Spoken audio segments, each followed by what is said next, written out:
Welcome back, everyone. Marvin Jackson, along with Mikel Ramos, Alina Neves, and Lou Holder. The world has lost an icon, the greatest of all time, Muhammad Ali. Lou, your thoughts? You know, they talk about the GOAT. That distinction only has one person. It's a conversation of one. Everybody else who claims to be the GOAT or the, you know, it all derives from Muhammad Ali. What he was able to do in the ring with the competition that he was fighting is one thing, but the stances that he took and the way he changed culture and the way everybody on the planet knew who Muhammad Ali was, I mean, it's him and then everybody else underneath. I mean, in an era where there was people who backed up what they said, he's the only one who did it. And he did it. The only one who did it. And he did it without the internet. No, right. Okay, that's another thing. He was the internet. He was his own internet. He was his own. And there weren't that many televisions, No. especially in certain parts of the world, and they still knew who he was. Right. It was good that he saw Jack Johnson. He saw people weren't, the blacks weren't able to smile and whatever, you know, when they beat opponents. And when he took the opportunity, he's like, I'm gonna smile, I'm gonna be loquacious, I'm gonna be all these things. And people hated him for it, but you couldn't beat him. And just to follow up on what you just said, Lou, is that, you know, a lot of people, I don't know if they know this, but there was an athlete by the name of Gorgeous George back in the day. And they say that basically he influenced, you know, Muhammad Ali. And he said, listen, what you got to do is you got to tell people what you're going to do, have them get mad at what you're going to do, and have them want to pay to come see somebody kick your butt at what you do. And they never could do it. They never could. But that's really what he built his whole, you know, his whole brand basically was built on. And I think that advice that he got just kind of took him to the next level, you know. Mikel? You talk about a boxing standpoint. He laid his body out on the line every time he stepped in that ring. And in an era where you might not fight a guy, and I'm not calling out any names, Floyd, you may not fight a guy because you want to wait. Hey, Pacquiao, you in your prime, let's go. You know what I'm saying? And we're going to do this right here, right now. I'm going to show the world that I'm the greatest. You ugly, I'm going to beat you. I'm going to beat you in the 12th round. And guess what I did? I beat you in the 12th round. And to be able to, a black boy from Kentucky, changed his name to Muhammad Ali, showed everybody religion, how to stand up for your rights, for yourself, told everybody I'm the greatest, and impacted the world. I don't find it ironic that Parkinson's we saw in his latter part of his career, I mean, the latter part of his life may have took over him and he became his iconic figure and just there. But I think his voice was heard at the time it was supposed to be heard. And I don't think that's a coincidence. And, you know, there was a big summit in Cleveland that he and Jim Brown put together. And I think we have a picture of some of those great athletes there. Jim Brown, Kareem Abdul-Jabbar, Willie Davis, Bill Russell, and our good friend Bobby Mitchell, the first black Redskin player. They all met there, and they showed their support for Ali when he stood up for his rights of not going to Vietnam. I thought that was just one of the great pictures, and I think we have it there on the screen. I met his daughter one time. She was boxing here. I don't know if you saw. Did you see that when she was boxing up at Prince George's Stadium? Yes, and afterwards, I went into the locker room, and she comes out. She won the fight so easily. She had the same charisma he had. She comes out, she sits there, crosses her legs, hair done, makeup, dress on. You would have never known she had fought a fight. And she goes, okay, gentlemen, questions? And everybody's standing there with their mouths open. You know, she had that kind of charisma. Yes. And so she has that same Ali gene, maybe. I don't know. But let's talk about genes. Let's talk about you with your granddad. Well, we can talk about that too. Because you actually met Ali also, right? Yeah. Oh, absolutely. Just wanted to say one thing real quick. Remember Rihanna said, "What's my name?" He said it a long time ago. Remember, he's standing over Patterson. What's my name? What's my name? When Patterson didn't want to call him Muhammad Ali, he wanted to, he kept referring to him as Cassius Clay. But nonetheless, yes, I met Ali during the Civil Rights game for Major League Baseball.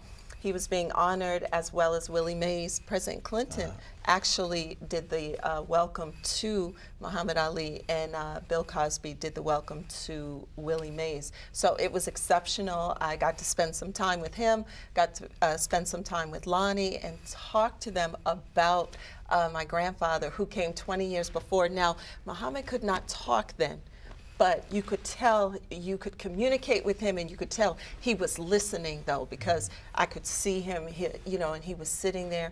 He was real quiet, you know, but I got to share, you know, some stories about my grandfather and the fact that he did come 20 years before. But nonetheless, my grandfather was almost Muhammad Ali-like. I'm not saying that he was, I'm sorry. Jimmy Mendes, he was a beast. He was close to 6'5", 250 pounds. And this is way back in the 30s, you know. And fight him, right? People would not fight him, and that prevented his career. He used to have to go to France, and he would have to go to Europe a lot to get matches, because he was so big. He was so much bigger than a lot of people back in that time. And then also, he supplemented his income back then as a fisherman. So he eventually, his boat capsized in like November, and you know the waters in New England. Yeah, and so my grandmother had like the whole week, you know, and newspapers covered it. It was really huge. So that's back great then. that you got to share that story with Muhammad Ali. I did. It was wonderful to do that. It was really great. Well, now let's all name some other great athletes who were great in their sport, basically the best at their sport, at their game, and also did something great for humanity. Can we all name some people? I would say, like, I mean, we all know that he was the GOAT. He's the greatest. He's the greatest. He is but the there greatest. were some other people, right? Well, I mean, I would say that there are some great athletes. I'm trying to see. Obviously, Roberto Clemente. We have to kind of put his name up in there, because obviously he died on a mission going to help his people. You know, so he definitely, he was the greatest right fielder at that time. He is the greatest right fielder. You know, and he also opened up, I believe, a whole world for South America in terms of baseball. I would say him, and then also I would also probably put in there Pelé. Wow.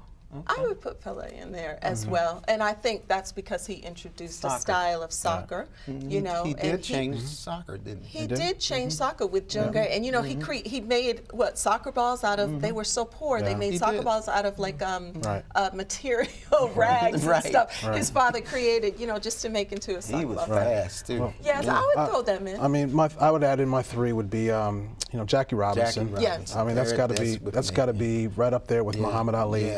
Breaking the color barrier. Arthur Ashe. Arthur Ashe. You have to put that in there. You know, and then my wild card would be Billie Jean King. Wow. Billie Jean King. What she did for women and what she did for sexism and everything in a time where, you know, it just seems to me that those three people deserve to be in a conversation as far as, you know, maybe not the greatest at their sport at that time, but, you know, what they did as far as the platform that they were given, like Muhammad Ali, they took it and ran with it. And those three people, I don't think you can really argue with. And I think she still does. Oh, Jesse Owens. Yes. Jesse Owens. What he did. Yes. Yeah, Jesse Owens. At that Olympics. Jack Dempsey you can put in there as well. Sorry, look at Mikhail. I mean, you know. Mikhail's the youngest. I'm sorry. And I'm going to play right off that, because my position is a little different.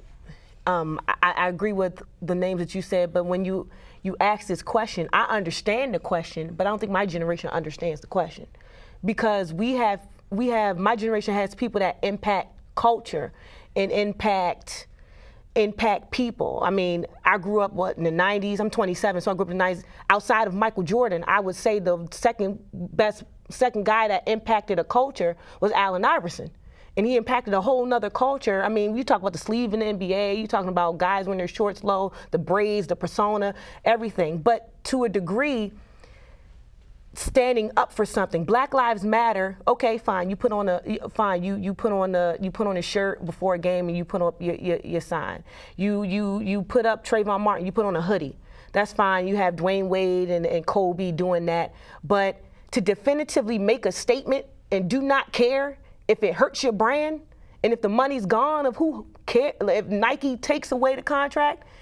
I mean, Muhammad Ali stood up for the war. He did not care if I'm pretty sure he cared if he ever fought again, but if he didn't, that was his own personal statement, and he showed the world and showed black people it was okay to make that. I'm not sure if my generation could. I mean, we saw Carmelo walking, but there's a difference in walking. There's a difference between making a statement and not caring. LeBron, we talk about LeBron best player in the world. Can he make that and not care if he has no more supporters? I don't know. Yeah, we don't really know. Marvin, can we also give credit to Serena and Venus? Serena and Venus. I think they have opened up a whole world that young African-American females believe that they can compete on that grand stage in tennis. Too, not just tennis. Oh, yes, and Venus, and I mean, she designs. Is a tennis player. Yes, my daughter Talk is a about tennis your daughter for a second. We got 1 minute. Okay, Talk 1 minute. About your daughter. She's 200 in the world, and she's 16, and she's going for it. And she just played a pro tournament the other day, and she's still in the qualies, but she made it through 2 quali matches in the pro tournament segment, as well as on the ITF stage. So she'll be in Philly at the grass family courts. Bumping. I need to can I honorary cousin Kels? And I'm My sure nephew's at Tampa Bay Buccaneers right now in rookie camp, you know. And I'm sure your daughter looks up to the Williams sisters, right? She does. She does. Every chance she gets, she's right up under Serena. Yeah. All right. Well, thanks everybody for all your insight and thoughts. It's been great. We got to do this again. Yes. It's a great combination of people here. All right. From Michaela, Alina, and Lou, I'm Marvin Jackson. We will see you next time. Thanks, everybody.